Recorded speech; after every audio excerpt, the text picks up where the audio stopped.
Sir Irfan Qadir साहब ने हमें ज्वाइन कर लिया। अस्सलाम वालेकुम जी। जो है ना वो वहाँ उठा सकते हैं जी। वालेकुम सलाम। इरफान साहब, ये जो मुकदमा है तोशा खाने का, इसमें जो सज़ा हुई है बुशरा बीबी को, वो तो पब्लिक ऑफिस होल्डर नहीं थी, ना कुव्वत फैसला उनके पास थी, और वो तो उनके शौहर जो थे फैसले करते थे, तो फिर उनको सज़ा क्यों हुई? देखें, वहां पे जो सेक्शन 9 है नेशनल अकाउंटेबिलिटी ऑर्डिनेंस का, उसमें लिखा हुआ है होल्डर ऑफ पब्लिक ऑफिस और एनी अदर पर्सन। अच्छा, तो साथ एनी अदर पर्सन का लफ्ज है, और वो जब कोई person holder of public office के साथ मिलके कोई ऑफेंस करता है, तो ना सिर्फ कि उसमें होल्डर ऑफ पब्लिक ऑफिस जो है वो मुर्द इल्जाम ठहराया जा सकता है करप्शन का, बल्कि वो पर्सन जो कि होल्डर ऑफ पब्लिक ऑफिस के साथ मिला होता है वो भी फिर उसमें उतना ही कसूरवार होता है और उसको भी वही सजा हो सकती है। मगर इरफान साहब, जो हमारे यहाँ आमतौर पर जो बीवियाँ होती हैं, वो इस तरह के मामलात में तो शौहर ही फैसले करते हैं, बीवियाँ बेचारी तो उनको तो पता ही नहीं होता कुछ इस तरह की सूरत हाल का। ये आप बिल्कुल सही फरमा रहे हैं कि अगर तो वाकई वो एक बेगम जो है उनको शौहर के मामलात का कुछ पता नहीं है और वो बिल्कुल उनसे बेनियाज हैं, बिल्कुल अलहदा हैं, तो आप सही कहते हैं कि फिर तो उनको तो मुर्द इल्जाम नहीं ठहराया जा सकता। लेकिन इस केस का चूंकि अभी तक फैसला हमारे सामने नहीं आया, उस फैसले में क्या ऐसे शवाहिद आए हैं जहाँ पे कि बुशरा बीबी का जो रोल है उसको भी उन्होंने सामने रखते हुए ये सजा दी है, तो डेफिनेटली बुशरा बीबी जो हमने इससे पहले जो कुछ भी जो हकायक मंजरे आम पे आए हैं उनसे तो पता चल रहा था कि बुशरा बीबी भी ये तोहफे जो थी इसको बेचने में, इसकी कीमत लगवाने में एक बहुत अहम रोल प्ले कर रही थी। और फिर वो जो तोशा खाना में जब इसकी कीमत दाखिल की गई तो असल कीमत सुना ज्यादा थी, लेकिन तोशा खाना में कम कीमत जाहिर करके तो उस पर जो तोशा खाना में सरकार की मद में जो पैसे जमा कराने थे वो भी कम कराए गए। तो वो तो सारा बाज़ाहिर लग रहा है कि बुशरा बीबी का एक रोल था। लेकिन आप सही कह रहे हैं कि जब तक फैसला हमारे सामने ना आ जाए तब तक कुछ भी मेरा कहना जो है वो कबल अज़ वक्त होगा। इरफान साहब, ये बताएं कि मेरा ख्याल पाकिस्तान की तारीख में पहली बार किसी वज़ीर आज़म की बीवी को सज़ा मिली है जी, और सज़ा भी यानी ऐसी मिली है जैसे वो खुद वज़ीर आज़म हो, यानी वज़ीर आज़म के हम पल्ला सज़ा मिली है। तो आप इस देखें, अब आप बड़ा सही कह रहे हैं, मेरा अपनी राय यही थी। मेरे सामने जब इस तरह के केसेस आते थे जहां खावन के साथ बीवी को भी सजा देने की कोशिश की जाती थी और मैं पाकिस्तान का प्रोसिक्यूटर जनरल था, तो मैं हमेशा बीवी के मामले में मैं बहुत ख्याल रखता था कि बीवी को खामखा रोपन ना किया जाए, खास तौर पे कि अगर बीवी का एक्टिव रोल नहीं है। लेकिन इस पर्टिकुलर केस में बुशरा बीबी जो है वो तो अपेरेंटली खान साहब की हुकूमत के दौरान ये आम मशहूर था कि इवन पंजाब हुकूमत जो है बुजदार साहब की और फराह गोगी और उनके बारे में जो भी फैक्ट सामने आए हैं और पोस्टिंग्स और ट्रांसफर के बारे में भी उनका खासा अमल दखल था। और ये जो तोशा खाना के तोहफे थे इसमें भी इसकी कीमत लगवाना और ये सारी चीजें करना, बुशरा बीबी काफी एक्टिव थी, गो के वो एक बज़ाहिर पर्दा नशीन नजर आती थी।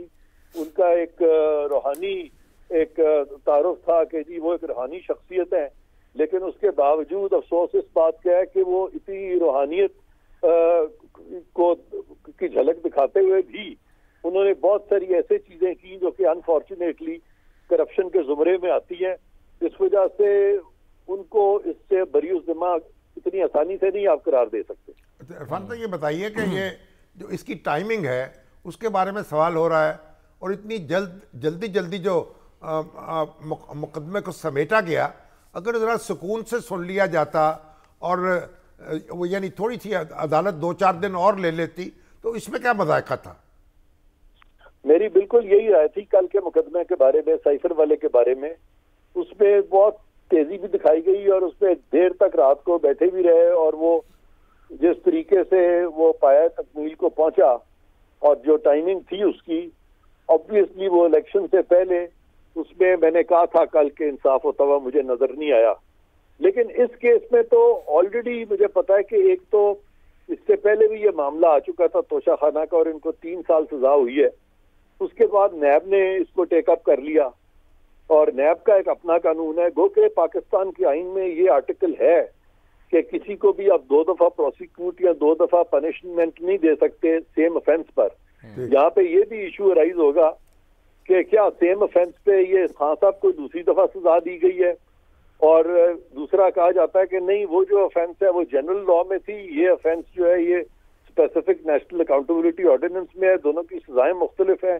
कहा जा सकता है कि ये सेम ऑफेंस नहीं है, लेकिन चूंकि फैक्ट सेम है और फैक्ट सेम पे 2 प्रोसिक्यूशन हो गई हैं, तो ये सारा भी एक किस्म का केस ऑफ फर्स्ट इंप्रेशन बनता है। ये सारे पॉइंट्स जो हैं इस पे भी अब बहस होगी जब मामला अपील में जाएगा और जब मामला सुप्रीम कोर्ट पे जाएगा। एक ही जो मुकदमा है, राइज होंगे। एक मुकदमा तो था ना जो इलेक्शन कमीशन ने भेजा था फौजदारी अदालत में, एग्जैक्टली, और एक मुकदमा वो जो नैब ने बना दिया, एक नैब ने बना दिया। ये तो बड़ा एक अहम नुक्ता है जी जी जी जी कि एक ही मुकदमे में 2 कार्रवाइयां हो सकती हैं या नहीं। तो इरफान साहब, एग्जैक्टली इस तरह के लूप होल्स जो है जब वो रह जाते हैं तो उसका तो फायदा पहुंचता है ना फिर मुल्जम को। नहीं, इसमें एक और भी चीज है कि नैब का जो कानून है उसमें लिखा हुआ है कि इस कानून का इतलाक सारे कानूनों पे और दूसरे कानून पे फौकियत होगी नैब के कानून। दुरुस्त है। तो अगर एक शख्स नैब के कानून के तहत भी ट्राई हो सकता है और दूसरे कानून के तहत भी ट्राई हो सकता है, तो फिर बेहतर है कि आप उसको नैब के कानून के नीचे ट्राई करें। नहीं तो फिर होना तो ये चाहिए ना, के नीचे जो ट्राई किया, दूसरे कानून के नीचे जो कन्विक्शन हुई वो करना नहीं चाहिए था, लेकिन यहाँ पे दूसरे कानून के नीचे चूंकि पहले कन्विक्शन हो गई और वो सेंटेंस भी हाईकोर्ट इस्लामाबाद ने गालिबन सस्पेंड की। ये मेरे इंप्रेशन में अब इतने फैक्ट्स तेजी से गुजर रहे हैं, इवेंट्स इतनी तेजी से चल रहे हैं कि अब मेरी भी याददाश्त मेरा साथ अब नहीं दे। इरफान साहब, बात यह है कि जब आप एक ऑफेंस में एक कार्रवाई हो रही होती है तो फिर आप नैब की दूसरी कार्रवाई शुरू कर दे उसी ऑफेंस में, तो ये तो पहले सोचना ये भी पॉइंट जो है ये पता नहीं इनके, तो ये तो मरे को मारे शाह मुदार वाली बात है। बिल्कुल सही फरमा रहे हैं। ये पॉइंट अब इनके वकीला ने उठाया है नहीं उठाया, मैं इसके बारे में कुछ नहीं कह सकता, क्योंकि पीछे वकीला को ये सवाल उठाना चाहिए था दौरान समाअत। जी हाँ, नहीं आपको पता है कि मियां नवाज शरीफ के केस में ये किसी ने ये सवाल नहीं उठाया।